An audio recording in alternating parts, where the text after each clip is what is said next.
The scent of lye soap and damp stone was the smell of Alara's world. It clung to her worn dress and settled deep in her lungs, a constant reminder of her place. Down here in the servants' undercroft, life was a rhythm of scrubbing, polishing, and staying out of the way. She was an omega, a whisper of movement in a world of roaring fires and loud commands. Her purpose was simple: to be unseen, unheard, and unfelt. Most days she was very good at it. Her mousy brown hair was pulled back so tightly it made her temples ache, and her gray eyes were always fixed on the floor, on the task at hand, on anything but the faces of her superiors. Today, the air was thicker than usual, heavy with the nervous energy that always preceded a major announcement from the king. Gossip moved through the kitchens like steam from a boiling pot. Whispers of a new treaty with the Blackwood Pack, their ancestral rivals. Some said it was a surrender. Others called it a stroke of genius. Alara paid it no mind. Treaties and territories were the concerns of alphas and betas.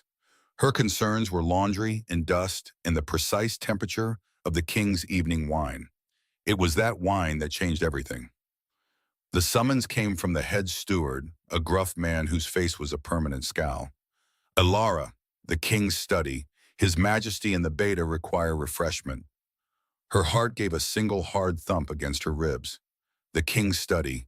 It was a place she had only ever dusted in the deep hours of the morning, when it was empty and cold. To be called there while the Alpha King himself was present, with his beta, Thomas Croft, it was a rare and terrifying honor. It meant walking into the very center of power, a place where a creature like her was less than a shadow. She washed her hands for a third time, scrubbing under her nails until her skin was raw. She selected the heavy silver decanter, its surface so polished she could see her own distorted, worried face in it. The wine was a deep, blood-red vintage from the southern valleys, the king's favorite. Her hands were steady as she placed it on a silver tray alongside two crystal goblets. They had to be steady. Any sign of weakness, of fear, was a fault. Omegas were not permitted faults. The journey from the Undercroft was a slow ascent from darkness into a suffocating grandeur. The rough stone corridors gave way to smooth, polished marble. The smell of soap and stew was replaced by beeswax and old, important paper. Torchlight was replaced by the clean, quiet glow of candles in ornate sconces. With every step, Alara felt herself shrinking. She pulled her shoulders in, lowered her head, and focused on the weight of the tray in her hands. Do not look up. Do not make a sound. Do not exist. This was her mantra. The two royal guards outside the study doors were like statues carved from granite. They did not acknowledge her, but she felt their eyes on her as one of them pulled open the massive oak door. She slipped through the yam, a mouse entering a lion's den. The room was just as she remembered from her morning cleanings, but alive. It was a different beast entirely. A great fire roared in the hearth, casting long, dancing shadows that made the room seem to breathe.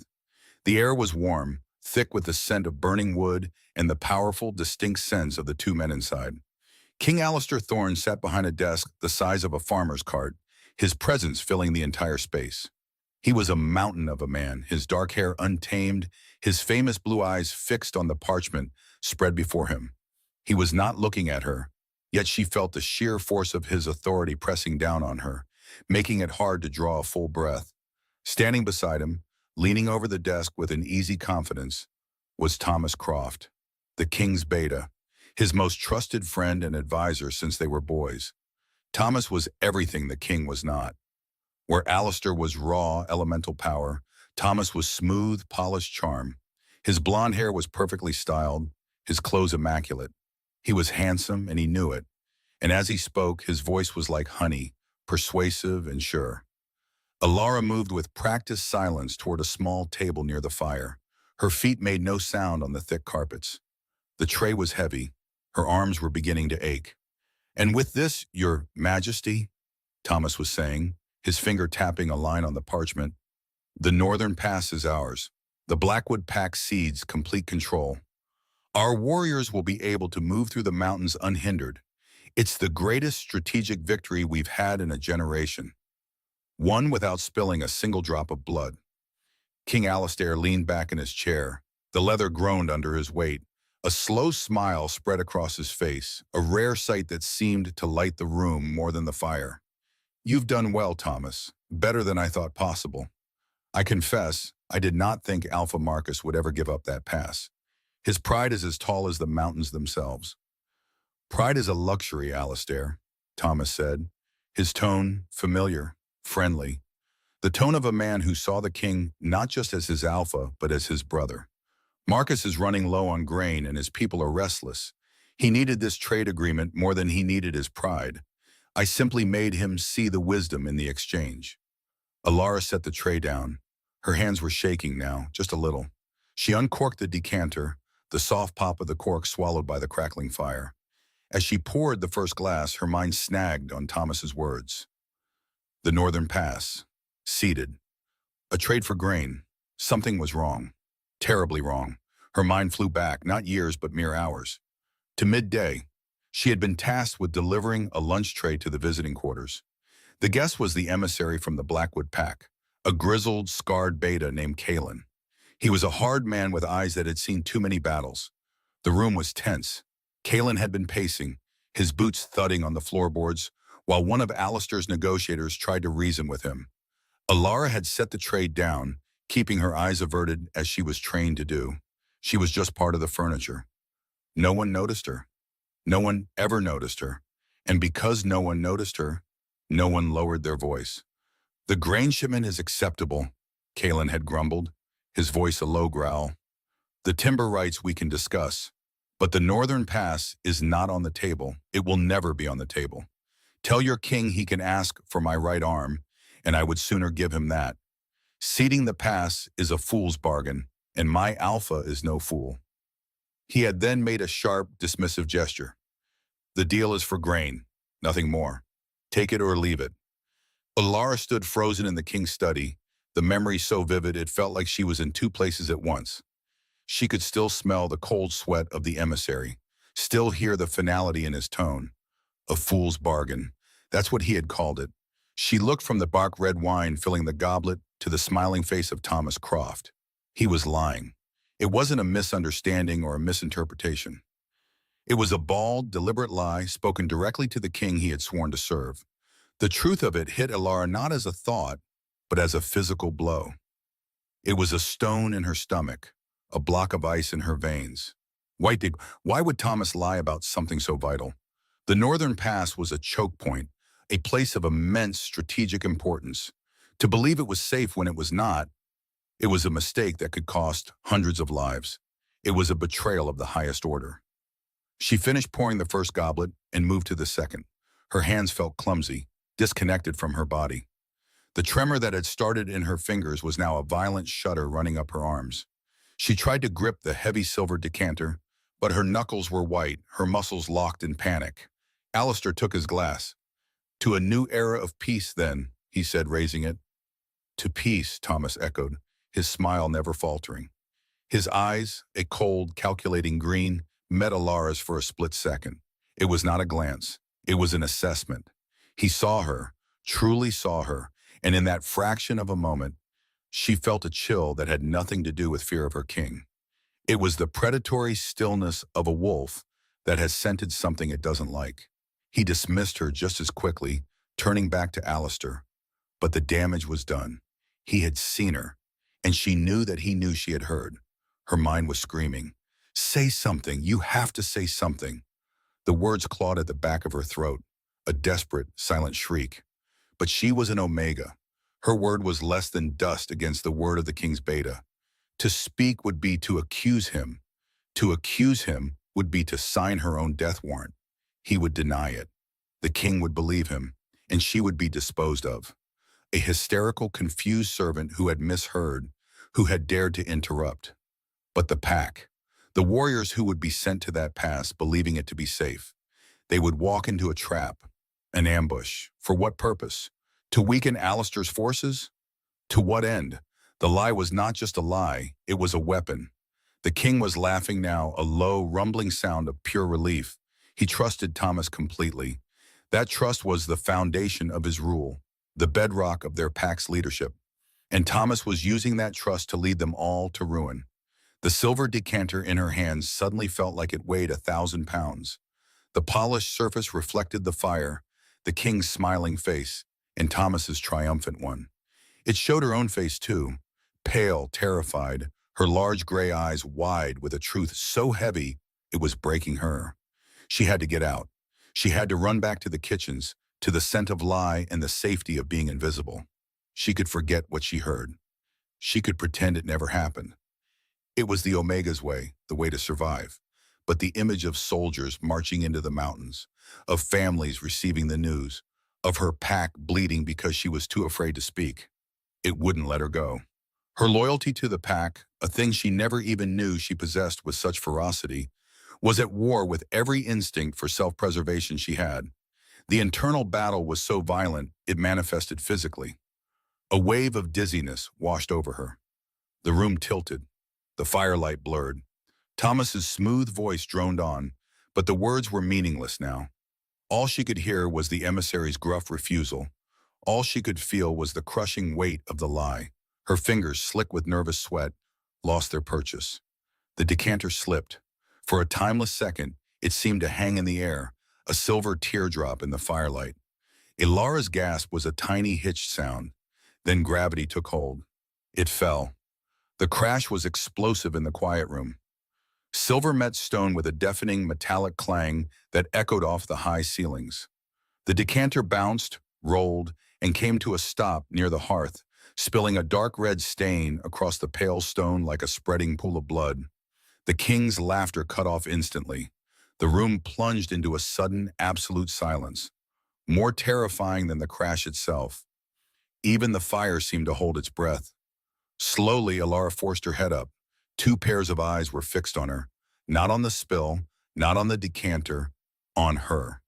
Thomas Croft's face was a mask of cold fury, his charming facade gone, replaced by a look of sheer, murderous rage. He knew. And King Alistair Thorne, his blue eyes no longer warm but chips of ice, stared at her with the raw, potent fury of an alpha whose sanctum had been violated. His voice, when it came, was not a shout. It was a low, guttural growl that shook the very air in the room. What is the meaning of this? The crash of silver on stone was a sound that shattered the world. For a single, breathless moment, the noise echoed in the oppressive silence of the king's study, louder than any battle cry. Then nothing. Ilara was frozen, her eyes fixed on the ruin at her feet. The decanter lay in three jagged pieces, a twisted wreck of polished metal. Dark red wine bled across the floor, pooling in the grooves between the flagstones like a terrible prophecy. Her apology died in her throat, a strangled knot of air. King Alistair's head snapped up. His blue eyes, which had been alight with triumph moments before, were now narrowed slits of pure irritation. He did not look at her, not really. He looked at the disruption, the stain, the incompetence. His voice was the crack of a whip. Get out. It was not a shout, but the low, dismissive command was somehow worse. It rendered her less than human, an object to be removed. Behind him, Thomas Croft had not moved. He remained seated, the picture of calm, but his gaze was locked on Ilara. It was not angry. It was analytical, cold. The charming smile he wore for his king had vanished, leaving behind something sharp and dangerous. Tears of humiliation burned her eyes. She dropped to her knees, her hands shaking so violently she could barely grasp the largest piece of the broken vessel. I am so sorry, Your Majesty. I will clean it immediately. Someone else will, Alistair said, waving a hand without looking at her. He had already turned back to the treaty on his desk, the source of his good mood now sullied by her clumsiness. Just go. A sharp edge of silver sliced into her palm as she fumbled with the wreckage. A single perfect drop of blood welled up, a tiny crimson star against her pale skin. She flinched, sucking in a sharp breath. Suddenly Thomas was there. He moved with a fluid grace that was almost silent, kneeling beside her. From the king's perspective, it was an act of kindness, a high-ranking beta showing concern for a lowly servant. Thomas placed a gentle hand on her shoulder. Easy now, he said, his voice smooth as honey. But he was leaning close, his body shielding his face from Alistair. His green eyes met hers, and there was no kindness in them at all. There was only the glacial chill of a winter lake.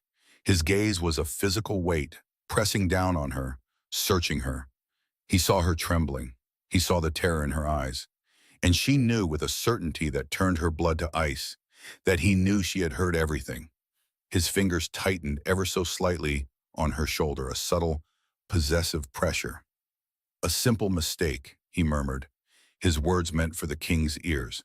But his eyes, they spoke a different language. They said, "You have made a very grave error." Another servant, a boy named Finn, scurried into the room, summoned by some unseen signal.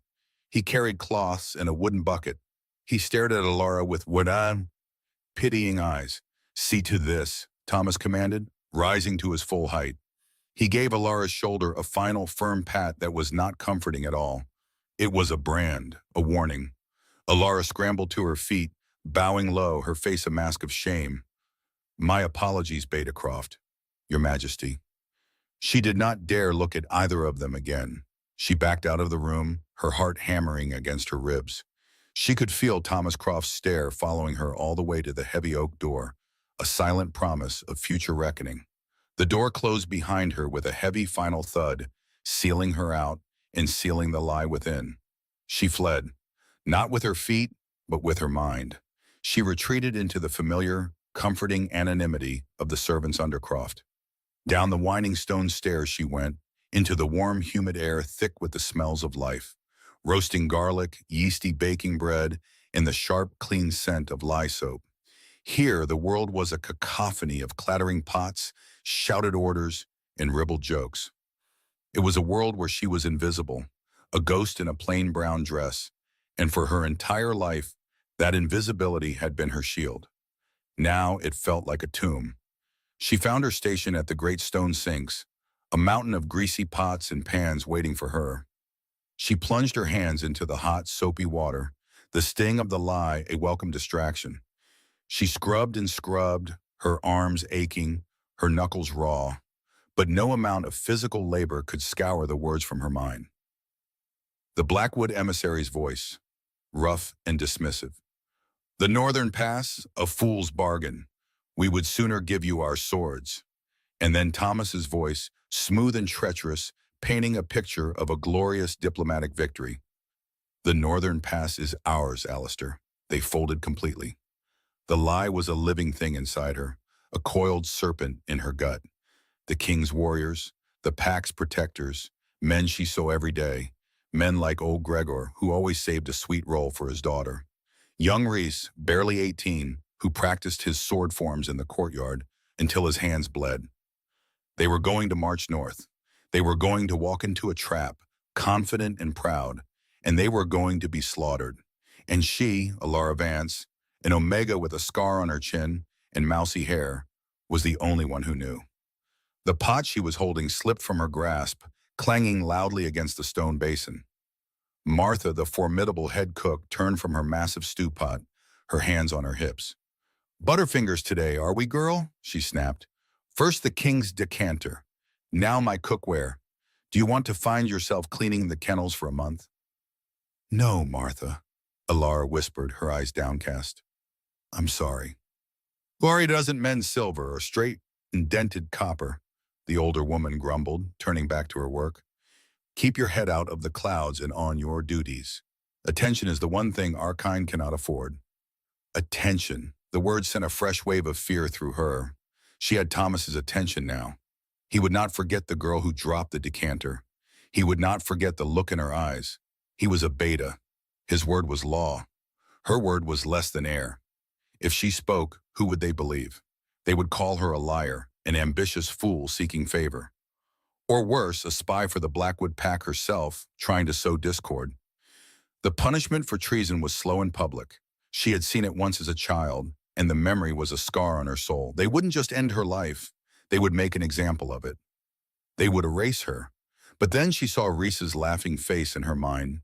She saw the trust in King Alistair's eyes as he looked at Thomas. A trust so deep and absolute, it was a fatal blindness. This wasn't just about warriors, it was about the pack. A pack with its heart cut out would not survive the winter. The Blackwood wolves would not stop at the pass. They would descend on a weakened, leaderless pack and tear it apart. Her home, her world. Her silence was a death sentence for them all. Her words were a death sentence for herself. She felt trapped between two falling walls, and there was nowhere to run. She worked for hours, her body moving on instinct while her mind raged. Every clatter of a plate made her jump. Every shadow in the corridor seemed to hold a threat. She felt watched, even in the bustling heat of the kitchens. She knew he would not let it go. He would need to be sure of her. The summons came late in the afternoon. A page boy told her a new delivery of linens had arrived for the guest suites in the Western Wing. It was her job to collect and distribute them. Her stomach twisted into a cold, hard knot. The Western Wing was quiet, its corridors long and empty, used only when the castle was full to bursting. She took the basket of folded white sheets, the clean scent of lavender and sunlight, a stark contrast to the fear choking her. Her footsteps echoed on the stone as she left the noisy undercroft behind and entered the silent upper hallways. Torches sputtered in their iron sconces, casting long, dancing shadows that seemed to claw at the walls. The air grew colder.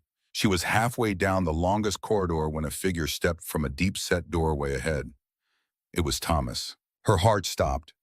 The linen basket slipped from her numb fingers, scattering its perfect white contents across the dusty floor. He stood there, blocking her path, his arms crossed over his chest. The charming smile he wore like a second skin was gone. His face, illuminated by the flickering torchlight, was a mask of aristocratic contempt. "You seem to be having trouble holding on to things today," he said. His voice was not loud, but it filled the narrow space, leaving no room for air, no room for hope. Elara backed away instinctively, her hand flying to her throat. "Betacroft," she stammered. I was just delivering the linens." "I know what you were doing," he said, taking a slow step forward. For every step he took, she took one back, until her shoulders hit the cold, unyielding stone of the corridor wall. He was not rushing. He was enjoying this. He was a predator, and she was his cornered prey. He stopped just before her, invading her space, forcing her to crane her neck to look up at him. He placed one hand flat against the wall beside her head, caging her in. The scent of expensive leather and something cold, like iron, filled her senses. "You were in the study for a long time today," he said, his voice dropping to a conspiratorial whisper. "It is a room for important matters, not for the ears of servants." "I heard nothing," she whispered, the lie flimsy and pathetic even to her own ears. "I was only pouring wine." His other hand shot out and clamped around her upper arm. His grip was like a steel vise, fingers digging into her flesh with brutal strength. A cry of pain escaped her lips. "Do not lie to me," he hissed, his face now inches from hers. His green eyes were reptilian, devoid of any warmth or mercy. "I saw you. I saw your face when the king spoke of the treaty. Tell me, little mouse, what did your big ears happen to overhear?" Tears streamed down her face, born of pain and pure terror. "Please," she begged, "I swear I know nothing. I am just an Omega. My thoughts are my own. They mean nothing." His grip tightened, and she felt a sickening crunch in her arm. "Your thoughts are not the problem. The problem is your tongue. Secrets have a way of getting stuck in the throat. Permanently." He leaned in closer still, his breath a cold draft against her cheek. "Here is some advice. For your health, forget you have ears. Forget you have a tongue. Go back to scrubbing pots and be grateful for the air you breathe, because it can be taken away. Very easily." He let her go as suddenly as he had seized her. She slumped against the wall, gasping for breath, clutching her bruised arm. The pain was a sharp, throbbing fire. Thomas straightened his perfectly tailored tunic, smoothing a non-existent wrinkle from the fabric. His composure was absolute, the mask of the charming, loyal Beta sliding effortlessly back into place. He looked down at her, a crumpled heap on the floor, with utter indifference. "Clean up this mess," he said, gesturing to the scattered linens.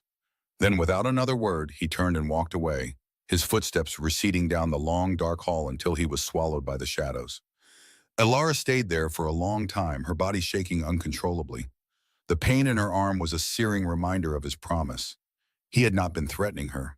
He had been telling her the future. He would kill her. Not for what she might say, but simply because she knew. Her silence would not buy her safety. It would only buy him time. The fear did not leave her, but something else rose up through it, something cold and hard and sharp. Resolve. He thought she was a mouse, a frightened, scurrying thing to be crushed under his boot. He had made a mistake. He had cornered her, yes, but he had also shown her that there was no safety in the shadows. There was no escape. Her choice was not between silence and speaking. It was between two certainties of death. A quiet, anonymous end in a dark alley at the hands of Thomas's cronies, or a swift public execution for defying an alpha king. But in the second option, there was a chance.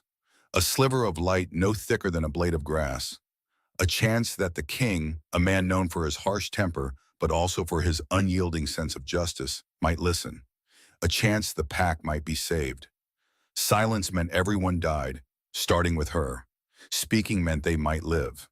The pain in her arms sharpened, a brutal anchor in the swirling chaos of her thoughts. It was the only thing that felt real. It was a promise from Thomas, and she had to make a promise of her own. Slowly, shakily, she got to her feet. She did not look at the scattered linens on the floor. She looked down the corridor in the direction Thomas had gone, the path back to the kitchens, to her place, to her silence. Then she turned and looked the other way, towards the east wing, the royal wing, where the king slept, where no servant, let alone an Omega, would ever dare to go unbidden. She took a deep, shuddering breath. The air filled her lungs, a precious gift he had threatened to take away. Terrified but resolute, Alara slipped away from her duties and ran. She ran past the tapestries and the suits of armor, her soft shoes making no sound on the cold stone. She ran towards the king's private wing, determined to speak before Thomas could silence her permanently. Her flight was a desperate, silent prayer. Each step echoed the frantic beat of her heart, a frantic drum against her ribs. The familiar stone corridors of the servants' undercroft gave way to polished marble she had no right to walk on. The air changed. The comforting smells of baking bread and stewing herbs were replaced by the cold, clean scent of beeswax and old, powerful tapestries. She was a mouse scurrying through the halls of lions, and she knew it. Every instinct, honed by years of keeping her head down, screamed at her to turn back, to vanish into the shadows where she belonged. Thomas Croft's face, a mask of cold fury, flashed in her mind. His grip on her arm was a phantom ache, but the memory was eclipsed by another image.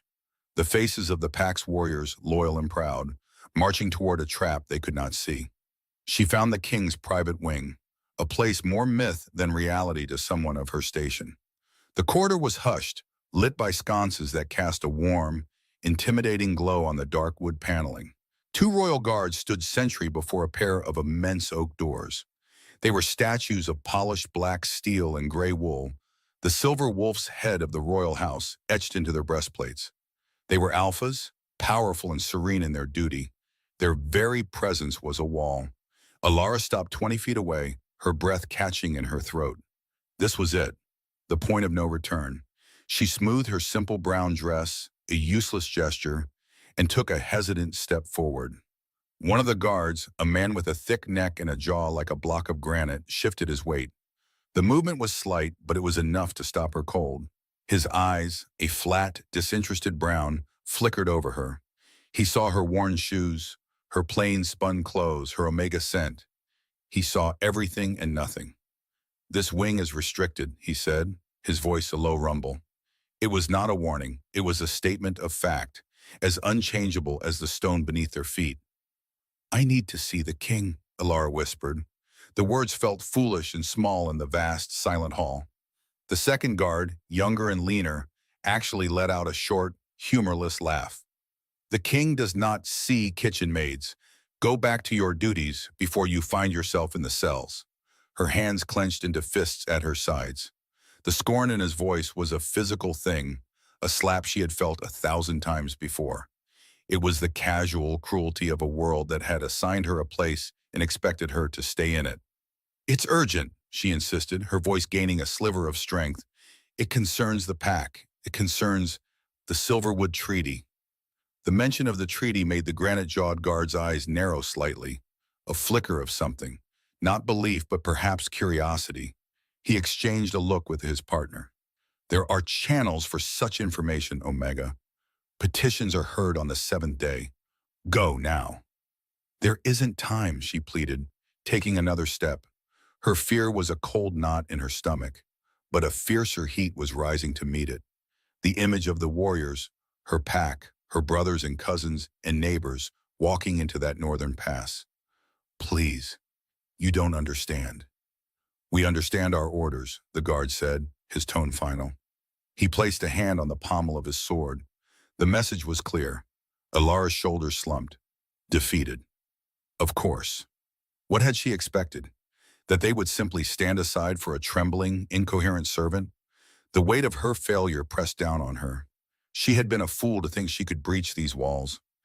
She should have just kept her mouth shut. Thomas would find her eventually, but at least she would not have invited this public humiliation. She turned to leave, her eyes stinging with tears of frustration and terror. But then she heard it, a muffled sound from behind the great oak doors, the deep, resonant timbre of the king's voice. He was in there, so close. She couldn't leave, she couldn't. The lives of the pack were balanced on the tip of her tongue. Clenching her jaw, Alara walked to the wall opposite the doors, slid down to the cold marble floor, and wrapped her arms around her knees. She would wait.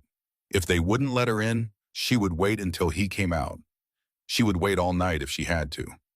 The guards watched her, their expressions a mixture of contempt and disbelief. The younger one muttered something about hysterical omegas and wasting their time. The older one simply stood, his gaze fixed forward, pretending she wasn't there. For Alara, their scorn was a blanket she wrapped around herself. It was familiar. It was the price of her existence. Let them stare. Let them mock her. Their judgment was nothing compared to the weight of the secret she carried. Hours passed. The sconces on the wall burned lower, the shadows growing longer and deeper. The life of the keep quieted. The distant clatter of the kitchens faded, replaced by the profound silence of a castle settling into sleep. Alara's muscles screamed in protest. A deep ache settled in her back, and the cold of the floor seemed to have seeped into her very bones. Her stomach churned with hunger and fear. Several times, a patrol of guards would march down the hall, their heavy boots echoing like thunder. They would slow, stare at the strange tableau of the two stoic guards and the small, huddled Omega, then continue on their way, shaking their heads. Each time, Alara's heart would leap into her throat, certain they were coming to drag her away. Each time they passed, she closed her eyes, focusing on her breathing. She thought of her small cot in the servants' quarters, the thin but warm blanket, the relative safety of being invisible. She had thrown it all away for this, for a cold floor and the silent contempt of men who would never understand. Was she brave or was she just a fool? The line between the two felt impossibly thin, just as a sliver of true despair began to set in when she started to believe he would simply remain in his chambers until morning. She heard the sound, the heavy metallic click of a bolt being drawn back. Her head snapped up. Her heart hammered against her ribs so hard she thought it might break them. The immense oak door swung inward, and there he was, King Alistair Thorne. He was not wearing the formal tunic from the study. He was in a simple dark shirt, unlaced at the throat. His dark hair was slightly disheveled, and his piercing blue eyes were shadowed with weariness. He looked less like a king and more like a man, burdened by 1,000 impossible decisions. He took a step into the hall, speaking over his shoulder to someone still inside the room. Then he stopped. He saw his guards, and then his gaze fell, landing on the crumpled figure on the floor. For a long moment, there was only silence. The king's eyes swept over her, and Alara saw a flicker of recognition, then deep annoyance. He knew who she was, the clumsy servant who had dropped the decanter. "What is the meaning of this?" Alistair's voice was not loud, but it cut through the silence like a blade. It was the voice of a man whose patience had long since run out. The older guard stiffened. "Your Majesty, this Omega has been here for hours. She refused to leave. She claims to have urgent information." Alistair's gaze remained locked on Alara. "Information," he repeated, his tone laced with disbelief. This was her only chance. It was now or never. Scrambling to her feet, ignoring the pins and needles in her legs, Alara stumbled forward.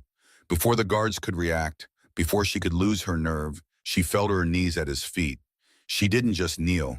She threw herself onto the floor, pressing her forehead to the cold marble in the ultimate gesture of submission and desperation. It was a plea from a creature with no power to a man who held it all. "Your Majesty," she choked out, her voice raw and ragged. "I beg you, a moment of your time, in private." She felt, more than saw, the king's stillness. The air crackled with tension.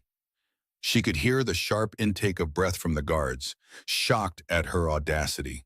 To address the king was one thing. To demand a private audience was madness. "You have 10 seconds to give me a reason not to have you thrown in a cell for this," Alistair said, his voice a low growl of controlled anger. Lifting her head just enough to be heard, her eyes still fixed on the floor, she spoke the words that had been her mantra for the past several hours, the words she hoped would save them all. "It is about the Silverwood Treaty, Your Majesty." Silence. A profound, heavy silence. She risked a glance upward. The annoyance was still on his face, but it was now mingled with something else. A sharp, assessing glint in his blue eyes. He was intrigued. He remembered the treaty. He remembered her from the study. The pieces were connecting in his mind, forming a question he hadn't known to ask. He looked at his guards, who stood rigid, awaiting his command. "Leave us," he said, his voice quiet but absolute. The two alphas blinked, their professional composure momentarily fractured by surprise. "Your Majesty?" the older one asked, uncertain. "Alone with an Omega? It is against all protocol." "Did I stutter, Marcus?" Alistair's voice dropped, becoming as cold as ice. "Leave us." The guards shared another look, this one of shock and grudging obedience. Without another word, they bowed stiffly and retreated down the corridor, their footsteps echoing until they were gone. Now it was just the two of them, the Alpha King and the lowly Omega servant, alone in the cavernous, silent hall. The power imbalance was so vast it felt like a physical force, pressing the air from Alara's lungs. Alistair looked down at her, a crumpled mess at his feet. "Get up," he commanded, his voice softer now, but no less authoritative. He stepped back and pushed the door to his chambers fully open. "You wanted a private audience. You have it. Get in." He gestured into the room. "And this had better be worth my time. And your life." Alara pushed herself up on trembling legs. Every part of her wanted to run, but she forced herself to walk past him, over the threshold into the lion's den. The room was vast, larger than the entire servants' dormitory. A huge fire blazed in a stone hearth, casting dancing shadows across walls lined with bookshelves and maps. A large four-poster bed stood against the far wall, its deep red hangings drawn back. The air smelled of wood smoke, old paper, and something distinctly masculine like leather and pine. It was his scent. It was overwhelming. The door clicked shut behind her, the sound sealing her in. She stood in the center of the room feeling small and utterly exposed. Alistair walked past her to a small table where a decanter of amber liquid sat next to a single glass. He didn't offer her any. He simply stood there, watching her, his arms crossed over his powerful chest. The weary man from the hallway was gone, replaced once more by the king. His eyes were piercing, demanding. "You have interrupted my evening, broken countless protocols, and defied my royal guard," he stated, his voice dangerously calm. "You have made an enemy of my beta, an act that is, for someone of your station, suicidal. You have done all of this for a chance to speak with me about a treaty. So speak." Alara swallowed against a throat that felt like it was full of sand. Her hands were shaking so badly, she clasped them together in front of her to still them. This was it, the moment of truth. She had to make him believe her. She had to find the words. She lifted her chin, forcing herself to do the one thing she had been taught her entire life never to do. She met the Alpha King's eyes. His gaze was intense, a physical force that threatened to shatter her resolve. But behind the power, she saw the weariness again, the weight of the crown, the isolation. She saw a man who needed the truth, even if he didn't know it yet. Her own fear was a roaring storm inside her, but she found a tiny, quiet place in its center, a place of conviction. She held his gaze, and her voice, when it came, was not a whisper. It was clear, steady, and it carried the weight of absolute certainty. Your Majesty, every word Beta Thomas told you about the Northern Pass was a lie. The silence that followed her words was not empty. It was a dense, heavy thing, filled with the sudden weight of treason. King Alistair Thorne did not move. He stood perfectly still, a predator that has just caught a scent on the wind. Something wrong, something unnatural. The warmth in his piercing blue eyes vanished, replaced by a glacial cold that seemed to drain the heat from the room. Ilara felt it creep across her skin, a frost that had nothing to do with the night air. Her own words echoed in her ears, a suicidal drumbeat. Every word Beta Thomas told you was a lie. She had expected shouting and immediate, furious denial. Instead, the king's anger was a low, rising tide. His powerful frame seemed to grow, to fill the space until the very air grew thin. He took one slow step toward her, the floorboards groaning under his weight. The scent of ozone, of pure, barely contained alpha fury, filled her senses. Her own scent, the meek and unassuming fragrance of an omega, felt pitiful, like a field mouse in the shadow of an eagle. She could feel her heart beating not in her chest but in her throat, a frantic bird trying to escape its cage. "Repeat that," he said. His voice was not loud. It was worse. It was a low, guttural command, stripped of all civility, leaving only the bare steel of his authority. It was the voice of a king who had sent men to their deaths with a single word. Tears pricked the corners of Alara's eyes, hot with terror. She willed them not to fall. Crying would make her seem hysterical, weak. Her only shield was the truth, and the truth had to be delivered with a spine she did not feel she possessed. She locked her knees to keep from collapsing. "Your Majesty," she began, her voice a reedy whisper that shamed her. She cleared her throat and tried again, forcing the sound out. "What I said is true. I am risking my life to tell you this." "Your life?" Alistair laughed, a single harsh bark of sound devoid of any humor. "Your life is already forfeit. You stand in my private chambers, having accosted me like a common beggar. You accuse my Beta, a man I have known since we were boys, of treason. Thomas Croft is my right hand, my brother in all but blood. And you, a serving girl who cannot even hold a wine decanter without dropping it, dare to call him a liar." He turned away from her then, a gesture of such profound dismissal, it was more painful than a blow. He paced to the great stone hearth, placing one hand on the mantel. The firelight flickered across his face, carving deep shadows under his brows, making his expression unreadable and terrifying. The muscles in his back were coiled tight beneath his tunic. "Tell me," he commanded, his back stills to her. "Tell me what mad fantasy has seized you. Tell me why I should not have the guards throw you in the deepest cell beneath this castle for the rest of your short, miserable life." The threat hung in the air, a physical thing. But mixed with the rage, she heard something else, a sliver of a question. If he was so certain she was lying, he would have called the guards already. He was listening. That tiny crack of possibility was all she had. Alara took a shallow breath, the air thick with the smell of wood smoke and the king's anger. "I was not spying, Your Majesty. I swear it on my life. My duty was to bring a meal to the emissary from the Blackwood Pack before he met with you and Beta Thomas." She paused, gathering the details in her mind, arranging them like polished stones. Her memory, the one thing no one could ever take from her, was a quiet, orderly library. She had spent a lifetime noticing things others overlooked.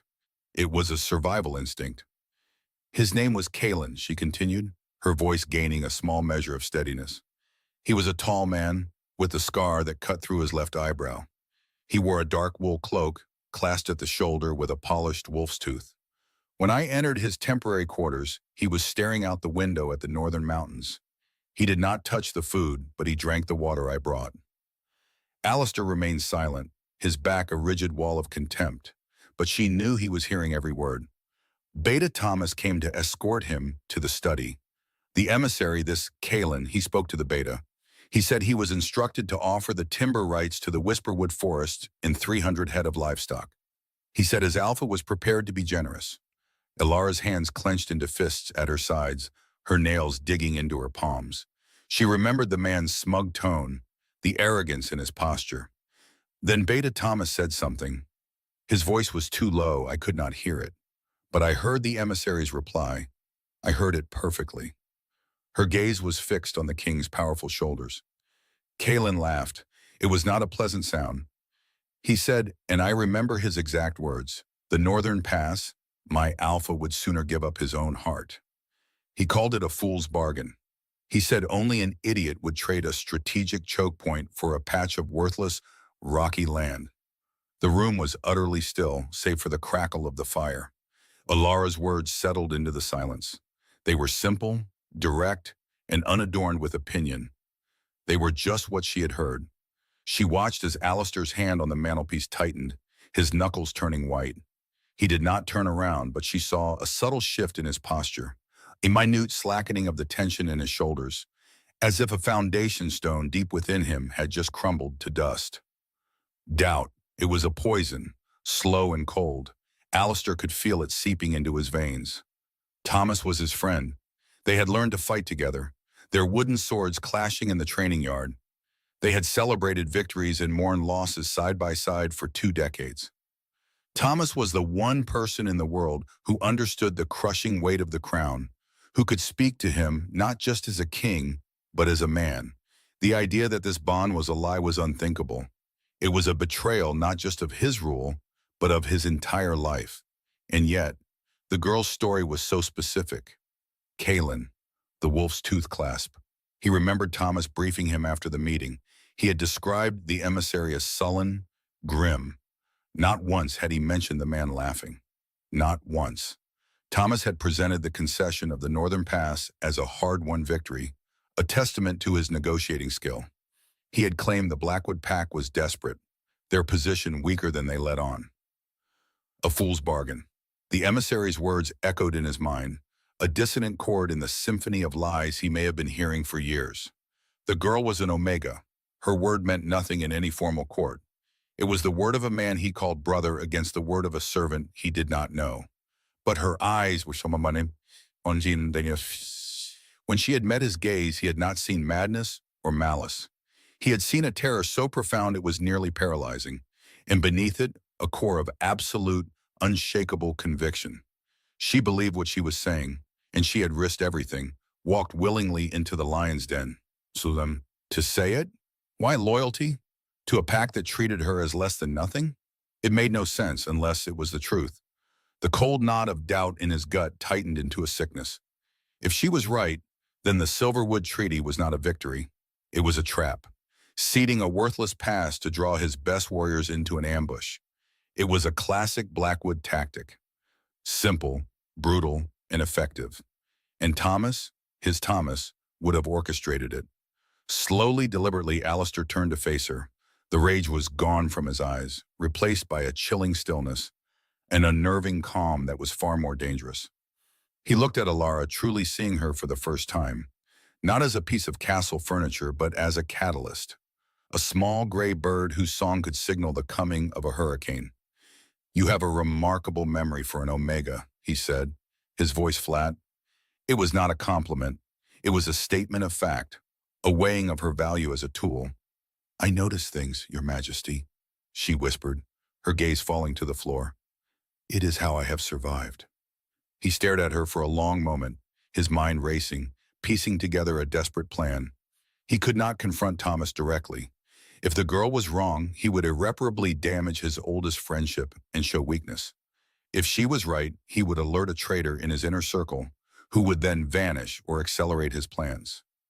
No, he needed proof. He needed to hear the lie from Thomas's own mouth one more time. "Come with me," he ordered. He did not wait for a reply.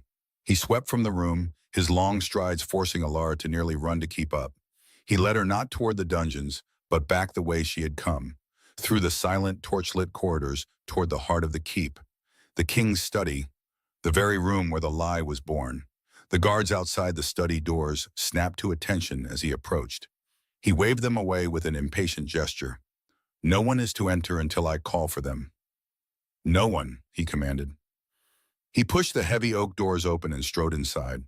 The room was just as she remembered it from that fateful evening. A low fire burned in the hearth, casting flickering shadows on the towering bookshelves. The air was thick with the scent of old paper, leather, and sealing wax. The half-empty decanter she had almost dropped still sat on a side table, a silent witness. Alistair walked to the far wall where a massive tapestry hung. It depicted a famous battle from the time of his grandfather, a chaotic scene of wolves and warriors woven in rich, faded colors of crimson and gold. The fabric was thick, heavy with the dust of generations. He pulled the edge of it away from the wall. "You will stand here," he said, his voice low and urgent. "Behind this tapestry, there is a small gap in the weave near the top. You will watch and you will listen, but you will not make a single sound. You will not breathe too loudly. You are a ghost. You are not here. Do you understand me?" Alara could only gnaw out, her throat too tight for words. The space behind the tapestry was dark and narrow. It smelled of dust and decay. She slipped behind the heavy fabric, her back pressing against the cold stone of the wall. Alistair let the tapestry fall back into place, plunging her into near-total darkness. A thin shaft of light from the study cut through a worn patch in the weave, allowing her a slivered view of the room. She felt like she was in a tomb. Through the gap, she saw Alistair walk to his great oak desk. He did not sit. He stood behind it, arranging a few scrolls, his movements unnaturally casual. He looked like a king at work, but Alara could see the tension in his shoulders, the way his jaw was clenched. He was setting a stage. He then walked to the door and spoke to one of the guards. "Find Beta Thomas. Tell him I wish to speak with him about the patrol deployments for the Northern Pass. Tell him to come at once." The guard's footsteps receded down the hall. And then there was only silence. The wait was the purest form of torture Alara had ever known. Behind the tapestry, she stood as still as stone, her own breathing deafeningly loud in her ears. She could hear the frantic drumming of her own heart. She could hear the soft hiss and crackle of the logs in the fireplace. And she could hear the king's measured footsteps as he paced back and forth, a caged lion waiting for the hunter. Each footfall was a second ticking away on the clock of her life. If this failed, if the king decided she was a liar after all, this dusty space would be the last place she ever saw. After what felt like an eternity, she heard footsteps in the corridor. Two sets. One was the heavy tread of the guard, the other was a lighter, quicker, more confident step. "Thomas." The door opened. "You summoned me, Alistair?" Thomas Croft's voice filled the room. It was smooth as honey, laced with a familiar, easygoing charm. He sounded pleased, a man confident in his position, happy to be of service. From her hiding place, the sound of it made Alara's blood run cold. She pressed her eye to the small gap in the weave. She saw Thomas step into the study, a broad smile on his handsome face. He was dressed impeccably as always, his blonde hair catching the firelight. He looked every bit the loyal, capable Beta, a pillar of the pack. "I hope I didn't pull you from anything important," Thomas said, his smile unwavering. Alistair turned from the maps he was pretending to study. He managed a weary smile of his own, a masterful performance. "No, Thomas, just wrestling with logistics. The mind grows tired of it." He gestured vaguely toward the parchments. "An old detail has been nagging at me. A trifle, really, but my mind will not let it go." "Anything," Thomas said, his tone earnest. "You know I am here to serve." Alistair walked around the desk, stopping a few feet from his friend. He looked him directly in the eye, his expression one of friendly curiosity. It was a look that invited confidence, a look Thomas had seen 1,000 times before. "The Silverwood Treaty," Alistair said, his voice perfectly casual. "I was just reviewing our gains. My memory is foggy on one of the finer points of the negotiation. To be certain before I dispatch the Northern Legion, walk me through it one more time. The final terms, specifically regarding how you convinced their emissary to yield the Northern Pass." Behind the tapestry, Alara held her breath until her lungs burned. This was it, the moment of truth or death. Thomas's smile widened. He looked proud, pleased to recount his triumph. He was completely unaware that he was standing on a gallows of his own making. He was unaware of the terrified Omega holding her breath just a few feet away. He was unaware of the king's heart breaking as he waited for the final, damning lie. Confidently, he began to speak, his voice resonating with false sincerity. Of course, Alistair. The emissary was stubborn. I will grant him that. But their pack is stretched thin. I simply pressed our advantage, reminded him of our superior numbers along his western border. In the end, he had no choice. Thomas took a step closer to the desk, pointing to a spot on the large map of the territories. His finger traced the line of the mountains. He folded completely, Thomas said, his voice filled with the satisfaction of a job well done. And so, the Northern Pass is ours, a complete victory. The lie hung in the air, thick and suffocating. Behind the heavy wool tapestry, Alara held her breath, the rough fibers pressed against her cheek, smelling of dust and ages past. Each beat of her heart was a drum against her ribs, loud enough, she feared, for the entire room to hear. Thomas Croft had just sealed his own fate, repeating the lie with a confident smile she could picture perfectly. She heard the soft scrape of a leather boot on stone. A shadow fell across the fabric in front of her. The king was moving. There was no warning. One moment she was in a dark, confined world of wool and fear. The next, the tapestry was ripped aside. Light flooded her eyes, blinding her. She flinched, raising a hand as if to ward off a blow. The king's study snapped back into focus. The roaring fire, the massive oak desk, and two figures frozen in a tableau of shock. King Alistair stood with the tapestry clutched in one massive fist, his arm outstretched. His face was a mask of cold, controlled fury. His blue eyes were not on her. They were locked on his oldest friend. And Thomas. The easy smile was gone from his face, replaced by a slack-jawed disbelief. His green eyes darted from the king to the trembling Omega revealed in the corner, and back again. The color drained from his cheeks, leaving his handsome face pale and waxy in the firelight. For a single, stretched second, the only sound was the crackle of burning logs. Then the king spoke, and his voice was not the thunder she had expected. It was far more terrifying. It was quiet, deadly, and as cold as the grave. Explain yourself, Thomas. The words were a command, not a question. Thomas flinched as if struck. His composure, so masterfully held for years, shattered into 1,000 pieces. He sputtered, his mouth opening and closing with no sound. His mind, usually so quick and calculating, was scrambling for a foothold on a cliff face that was crumbling beneath him. He took a half step back, his eyes wild. Alistair, I don't understand. What is the meaning of this? Why is this servant hiding in your study? His voice was thin, strained.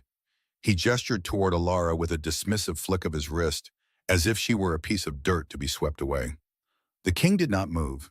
His gaze remained fixed on his beta. She is here because she told me the truth, something you seem incapable of doing. I will ask you one last time. What were the emissary's final words on the Northern Pass? Thomas's mask of confusion slipped, replaced by a sneer of pure contempt.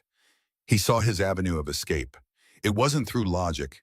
It was through power, the power of his rank over hers. He laughed, a sharp, ugly sound that held no humor. You're taking the word of an Omega over mine? Alistair, have you lost your senses? Look at her. She's a frightened little mouse. These Omegas, they live in their own worlds. They hear things, they imagine things. She probably heard two kitchen hands gossiping and twisted it into this fantasy.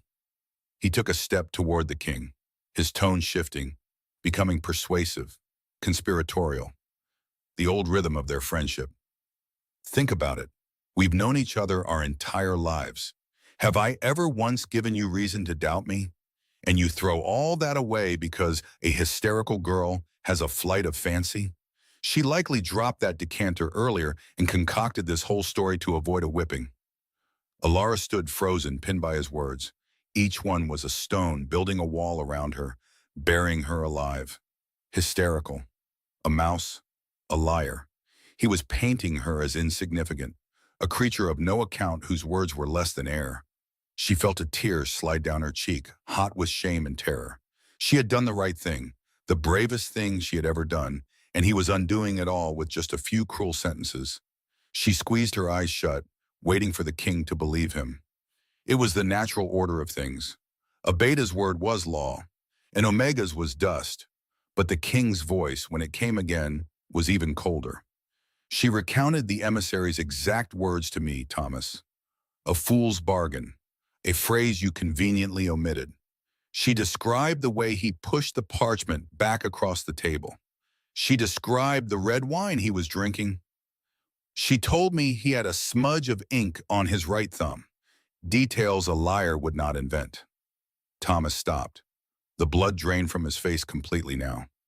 He stared at Alistair, the full weight of his predicament finally crashing down on him. He had been so certain of his own cleverness, so sure of Alistair's blind trust. He had underestimated the king. And worse, he had underestimated the little servant he had threatened in the hall. His gaze snapped to Alara, and the mask didn't just slip. It was incinerated by the pure, unadulterated hatred that blazed in his eyes. The charm was gone. The handsome friend was gone. In his place was a cornered predator. "You," he hissed, the word a venomous dart aimed directly at her. "You little rat. You will pay for this." And then he moved, not toward the king, not toward the door. He lunged for Alara.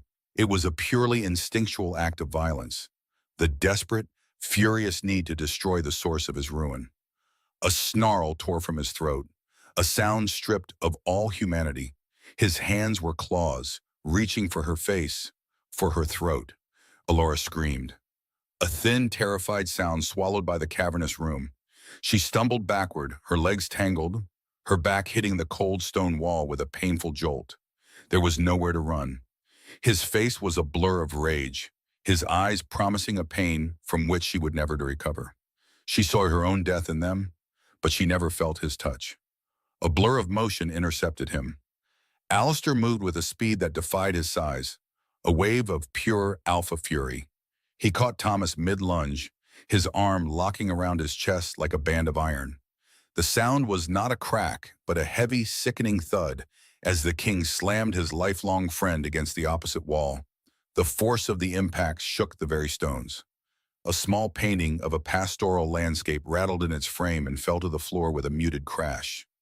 Thomas's breath left him in a choked gasp. The air was knocked from his lungs, his head lolling back against the oak paneling. The king held him there, one forearm pressed hard against his throat, pinning him effortlessly. Alistair's face was inches from his expression one of profound, terrible agony. It was not just anger, it was the pain of a wound that had been dealt from the inside. "You dare," Alistair growled, his voice a low tremor that vibrated through the room. "You dare try to harm her. In my presence." The two men who had been raised as brothers stared at each other, one pinned like an animal, gasping for air. The other a figure of absolute power, his heart breaking even as his rage peaked. The trust of a lifetime, the shared memories, the bonds forged in childhood and battle, all of it evaporated in that single violent moment. It was an execution of a friendship. Thomas struggled weakly, his hands clawing at Alistair's arm. She ruined everything," he wheezed, his eyes still burning with hate. "You ruined everything," Alistair corrected, his voice flat and devoid of all emotion now. He leaned in closer, his whisper for Thomas alone, but Alara could feel the chilling menace of it across the room. "You allied yourself with the Blackwood Pack. You were willing to sacrifice my warriors. Our warriors. You betrayed me. You betrayed our pack. For what? That chair?" He nodded his head toward the throne-like seat behind the desk. "You were never worthy of it." With a final disgusted shove, Alistair released him. Thomas slumped to the floor, coughing and gagging, a broken man in his fine clothes. The king turned his back on him, a gesture more final than any blow. He took a deep breath, his broad shoulders rising and falling. When he spoke again, his voice was loud, formal, and booming with royal authority. "Guards!" The heavy doors to the study burst open almost immediately. Two royal guards, their armor gleaming in the firelight, rushed in, their hands on the hilts of their swords. They stopped short, their eyes widening at the scene. Their king stood, his breathing heavy, his face grim. His beta, the second most powerful man in the pack, was crumpled on the floor, and a lowly Omega servant stood trembling against the far wall, tears streaming down her face. Alistair pointed a single steady finger at the man on the floor. Thomas Croft is a traitor to this pack. He has committed treason of the highest order. Take him to the cells. He is to speak to no one. He is to see no one. Await my further orders. The guards looked at each other, their shock warring with their duty. For a moment, they hesitated. Arresting the king's beta was unthinkable. It was like being asked to arrest the sun. Now, the king roared, and the command shattered their hesitation. They moved as one, grabbing Thomas by the arms and hauling him roughly to his feet. Reality crashed back into Thomas. He began to struggle, his body twisting in their grip. No, Alistair, listen to me. It's a misunderstanding. We can talk about this. His voice was desperate, pleading. The calculating manipulator was gone, replaced by a terrified man seeing the abyss open before him. Alistair did not even turn to look at him. He stood like a statue of granite, facing the fire, his back to the man who had been his shadow for 30 years. The guards began to drag the struggling beta from the room. His boots scraped against the stone floor, the sound echoing in the sudden silence. As they reached the doorway, Thomas stopped fighting their grip. He went still.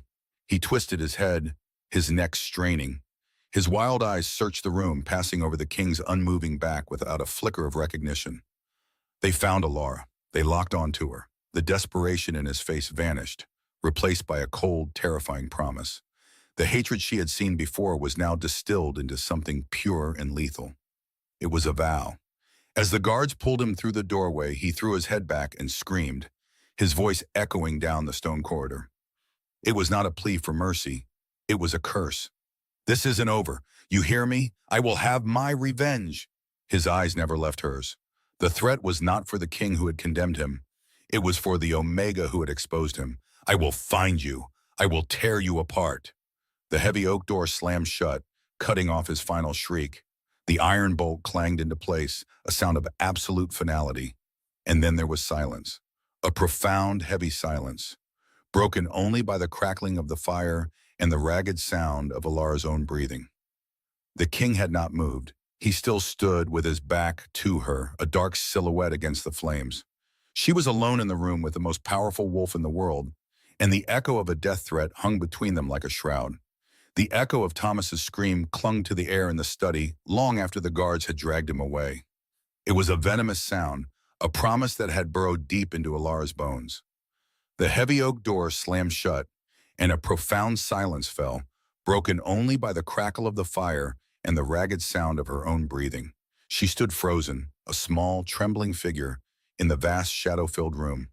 Her gaze was fixed on the spot where Thomas had stood, but all she could see were his eyes, filled with a hatred so pure it felt like a physical blow. King Alistair did not move.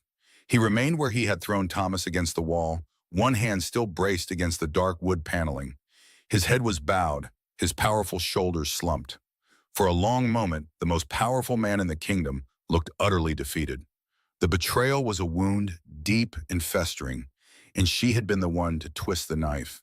Guilt warred with terror inside her. She had saved the pack, but she had destroyed its king. When he finally turned, his blue eyes were not filled with the rage she expected. They were hollow, like a winter sky after a storm. He looked at her, truly looked at her, and the weight of his gaze was immense. He saw the frayed edges of her worn tunic, the paleness of her face, the way her hands were clenched into white-knuckled fists at her sides. You were right, he said. His voice was a low rumble, stripped of its usual command. It was just the voice of a man who had lost his oldest friend. 3 simple words, yet they landed with the finality of a gavel, sealing Thomas's fate and her own. The news of the beta's treason ripped through the castle not like a fire, but like a creeping frost. It started as hushed whispers in the kitchens and armories, then spread to the great hall, chilling the very stones of the keep. Trust, the invisible mortar that held the pack together, began to crumble. Guards eyed each other with new suspicion. Old alliances were questioned. Who else knew? Who else was involved? Thomas Croft had been more than the king's second. He had been a cornerstone of their society, a friend to many, an authority to all. If he could fall, then anything was possible. The world felt tilted, unstable. Alara was escorted back to the servants' undercroft by 2 royal guards. their presence a silent declaration of her new, strange status. Her friends, the women she had shared meals and mended clothes with, fell silent as she entered. Their eyes darted towards her, then away, filled with a mixture of awe, fear, and a sharp, cutting resentment. She was no longer one of them. She was something other, a problem, a hero, a target. 2 days later, King Alistair stood before the entire pack in the Great Hall. The air was thick with tension. He looked older, the lines around his eyes deeper. He spoke of Thomas's treachery, his voice cold and hard as iron. He detailed the plot to ambush their warriors, the alliance with the Blackwood pack. Gasps and angry murmurs rippled through the crowd. Then he did something that shattered 1,000 years of tradition. The one who brought this darkness to light was not a warrior, nor a lord, Alistair announced, his voice ringing against the high vaulted ceiling. She is an Omega, Alara Vance. He turned and gestured to the side of the dais.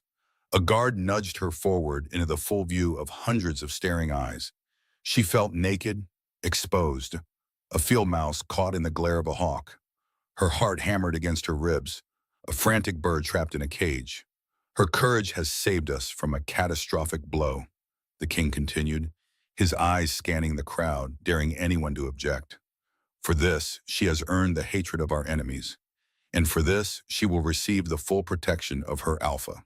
He paused, letting the weight of his next words sink in. From this moment forward, Alara Vance is under my personal protection. She will be housed in the royal wing. Any threat to her is a threat to me. Any harm that befalls her will be answered by me. A collective intake of breath swept the hall. An Omega housed in the royal wing. It was unthinkable. It was an honor so great it was a curse. Ilara saw the looks on their faces, the shock hardening into jealousy, the respect curdling into suspicion. She was no longer just the girl who spoke the truth. She was the Omega who had been raised up, a disruption to the natural order of things. And in that moment, she had never felt more alone. Her new rooms were adjacent to the king's own suite.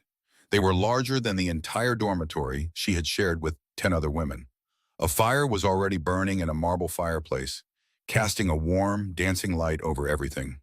There was a 4-poster bed draped in dark blue velvet that felt impossibly soft beneath her trembling fingers.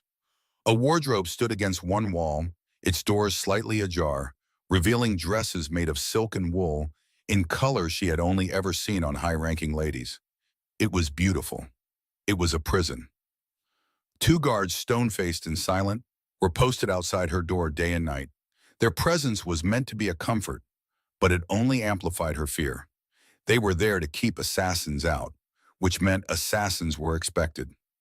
She walked to the tall, arched window and looked down into the main courtyard. She saw servants scurrying across the cobblestones, their heads bowed, their movements familiar. That was her world just a day ago, a world where she was invisible, unimportant, and safe. Now she was here, in this gilded cage, the most important and most vulnerable person in the entire kingdom. The loneliness was a physical ache. The other servants, when they brought her meals or fresh linens, would not meet her eye.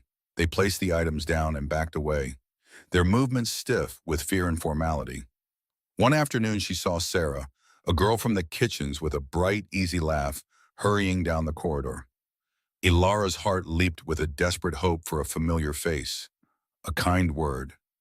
"Sarah," she called out, her voice barely a whisper. The girl froze, her back to Ilara. For a terrible second she didn't move. Then, without turning, Sarah gathered her skirts and practically ran in the other direction. The rejection was a quiet, sharp pain, more wounding than any shouted insult. She was an outcast. She had done the right thing, the brave thing, and her reward was complete and total isolation. At night, sleep offered no escape. She would lie awake in the suffocating softness of the massive bed, listening to the crackle of the fire and the distant, rhythmic footsteps of the patrolling guards. Every creak of the floorboards in the ancient castle was a footstep in the hall. Every gust of wind rattling the window was a hand on the latch. Thomas's face, contorted with rage, his voice screaming that promise of revenge, was burned into her mind. His eyes followed her into her dreams. King Alistair began to visit her. The first time he arrived late in the evening, dismissing the guards with a wave of his hand. He seemed awkward, out of place in the opulent room he had given her. He did not sit, but stood by the fire, his broad shoulders casting a long, flickering shadow across the floor. "Are you well?" he asked, his voice formal. Alara, perched on the edge of a velvet armchair that felt too grand for her, simply nodded. Words felt useless. How could she explain that she felt like a ghost haunting someone else's life? That the silence of these beautiful rooms was louder than the constant noise of the Undercroft had ever been? "I know this is an adjustment," he said, struggling for the right words. "The clothes, these rooms, they are yours. You have earned them." "I earn nothing, Your Majesty," she whispered, her gaze fixed on her hands, clasped tightly in her lap. "I only said what was true." "Truth is the rarest currency in a kingdom, Ilara," he said softly. He used her name, and the sound of it from his lips was both a shock and a strange comfort. "And you paid a high price for it. I put you in this position. I asked you to trust me, and in doing so I made you a target." He finally looked at her, his blue eyes filled with a weary guilt. "I am sorry for that." An apology, from a king. She didn't know how to respond. "You listen," she said finally, finding her voice. "No one else would have listened to an Omega. You did. That is all that matters." His visits became a strange, quiet ritual in the long, empty days. He would speak of the investigation, the slow, frustrating work of untangling Thomas's web of lies. He spoke of the unease in the pack, the difficulty of ruling when the foundation of trust was gone. He never spoke of his friendship with Thomas, of the personal pain of the betrayal, but she could see it in the tightness of his jaw, in the haunted look that sometimes crossed his face when he thought she wasn't looking. He was as isolated by his crown as she was by her new status. In these quiet moments, they were not a king and an Omega. They were just two people, trapped in a fortress, surrounded by unseen enemies. A strange, fragile bond began to form between them, woven from shared danger and a profound loneliness. He began to ask her questions, not about the treaty, but about the castle, about the people. She had spent her life being invisible, and in doing so, she had seen everything. She knew which guards gambled, which maids gossiped, which stable hands held grudges. She knew the secret pathways of the Undercroft, the rhythms of the castle, the whispers that never reached the throne. Her quiet observations, once a mere survival tool, were now a valuable resource. Alistair listened intently, his respect for her growing with every conversation. One evening, about a week after she had been moved, a servant brought her dinner. It was a rich stew, the steam fragrant with herbs and wine, served in a polished silver tureen. With the servant came a man Alara recognized as Marcus, one of the king's personal food tasters. He was a grim, middle-aged man whose job was to court death at every meal. His presence was another stark reminder of her situation. "By the king's orders," the servant mumbled, setting the tray on a small table near the fire. Marcus stepped forward, his expression impassive. He picked up a clean spoon, dipped it into the stew, and brought a small amount to his lips. Alara watched, her own appetite gone. It was a familiar, morbid ritual she had seen performed for the king countless times from a distance. Marcus chewed thoughtfully for a moment, his eyes distant. Then his expression changed. A flicker of confusion crossed his face. His eyes widened slightly. He made a small, wet sound in the back of his throat, like a gasp for air that caught on something. Alara's breath hitched. "Marcus?" He did not answer. The spoon fell from his fingers, clattering loudly against the stone hearth. He pressed a hand to his throat, his knuckles white. His face, normally ruddy, was rapidly turning a ghastly shade of pale gray. His chair scraped violently backward as he tried to stand, but his legs buckled beneath him. He collapsed to the floor in a heap, his body convulsing once, then falling terrifyingly still. Alara screamed. It was not a whisper this time, but a raw, piercing shriek of pure terror.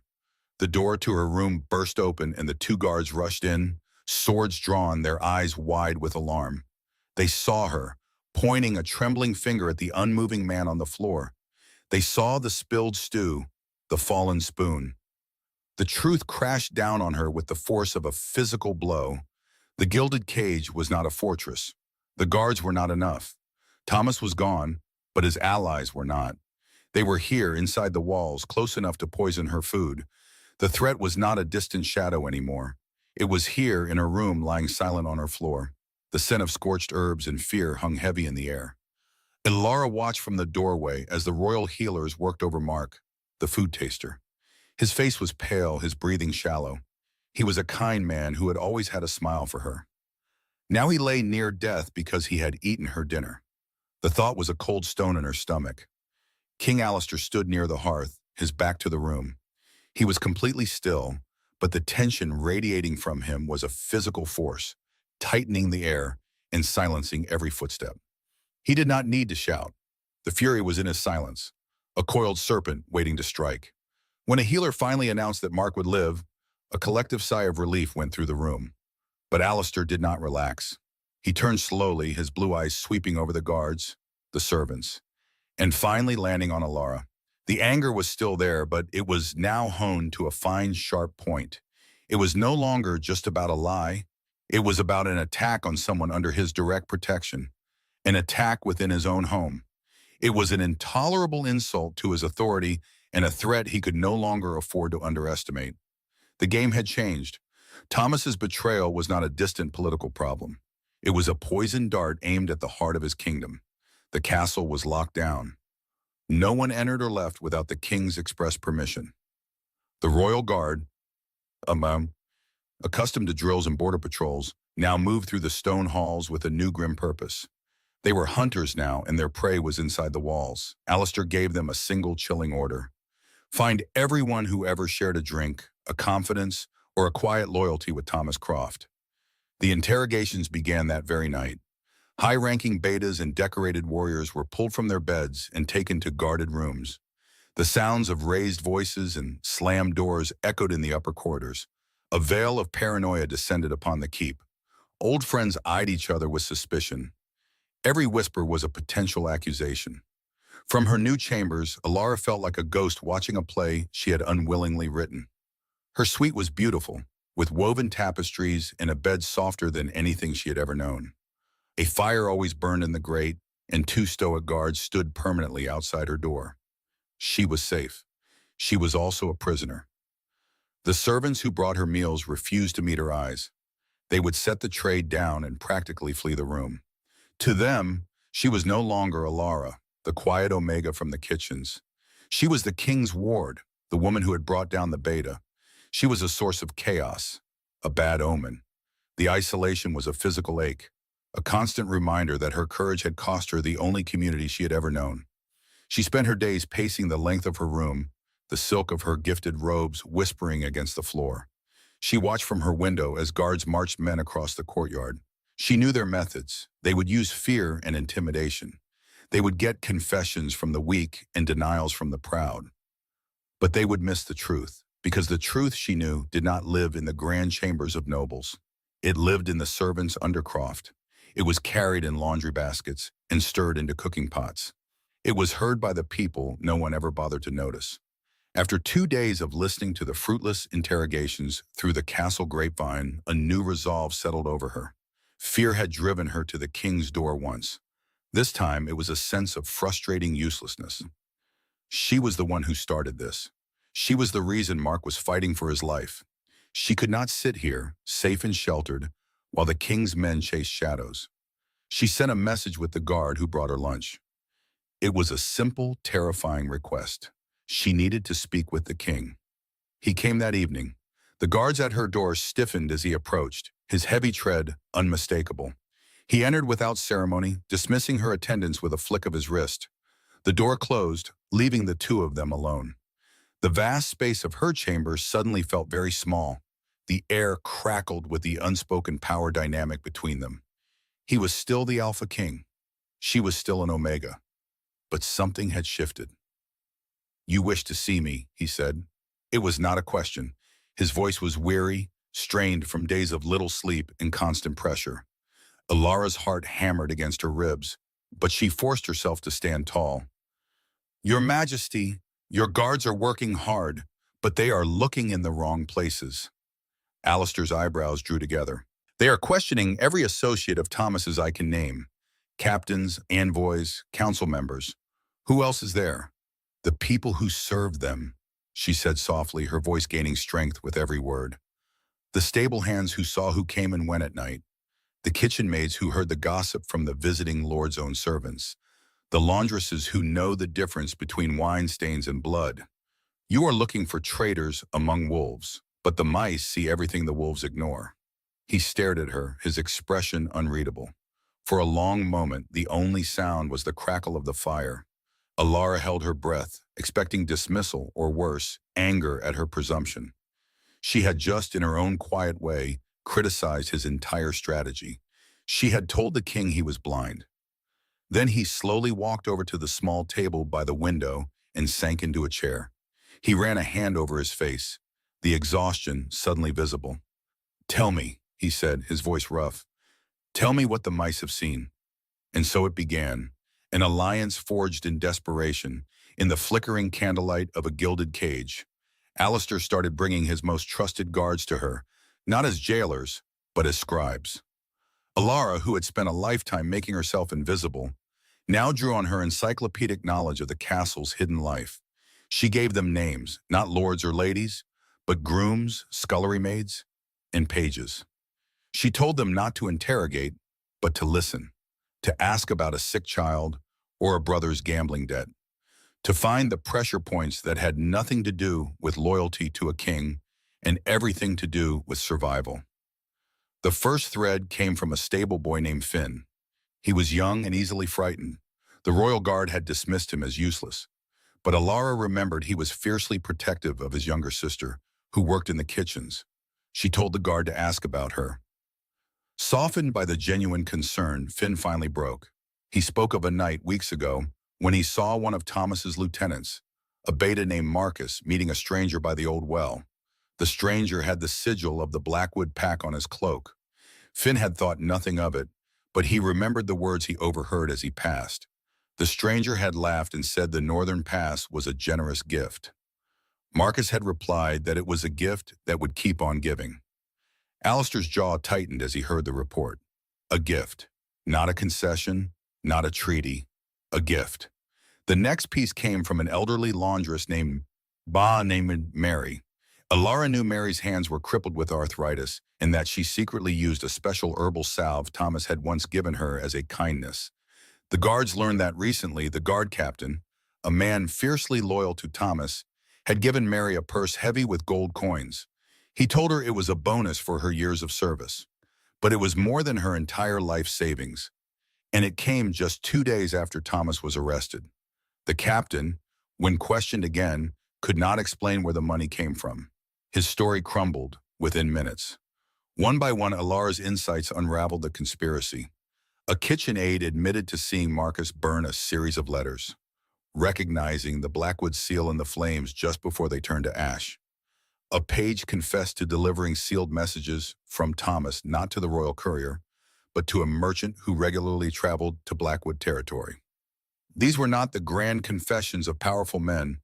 They were the small, damning truths of ordinary people who had seen something they were not supposed to see.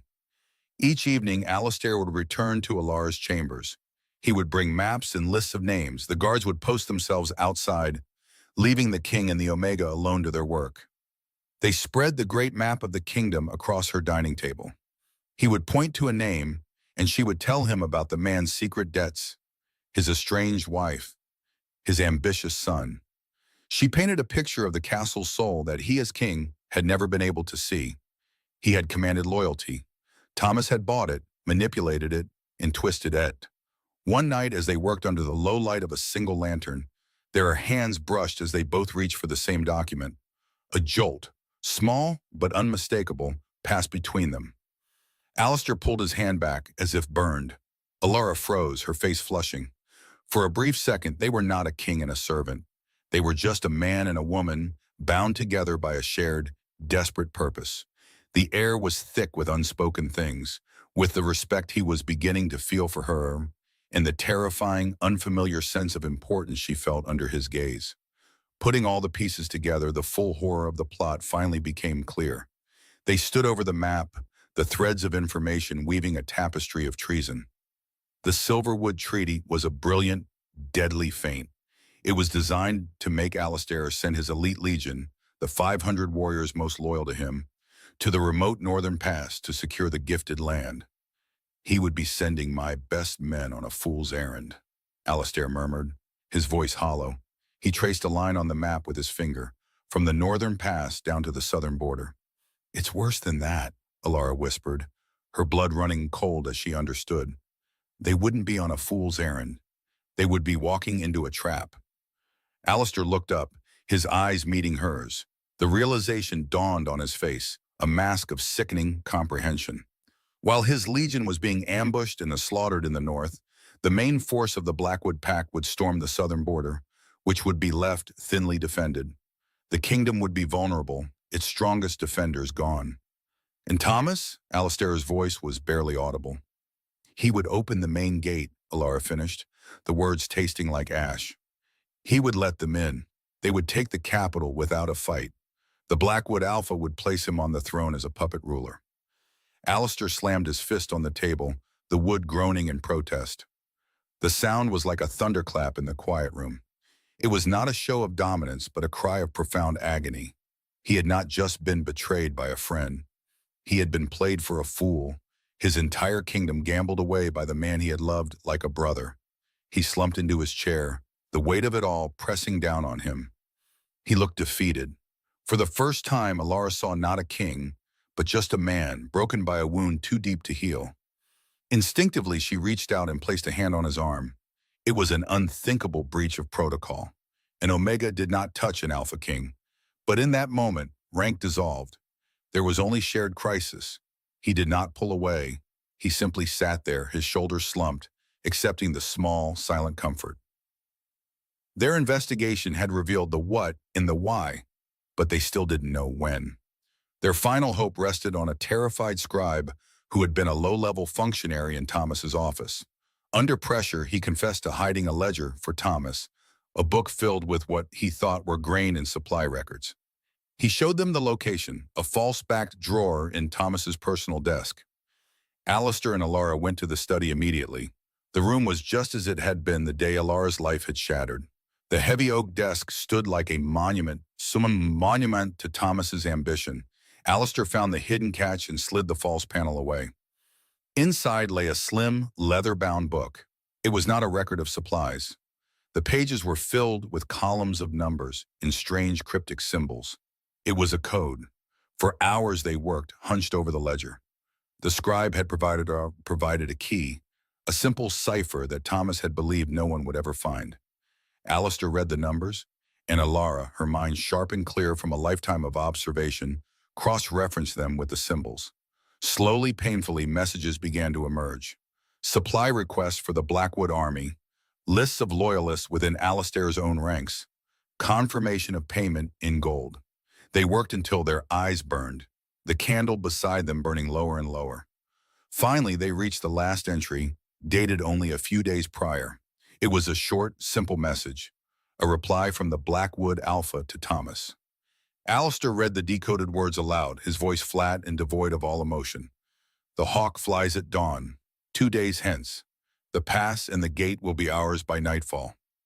Alara looked from the ledger to the grand calendar on the wall, marked with the king's appointments. Her breath caught in her throat. 2 days hence was not some distant future. It was the day after tomorrow. They had less than 48 hours before the ambush began, before the invasion started, before their world was consumed by fire and war. 48 hours,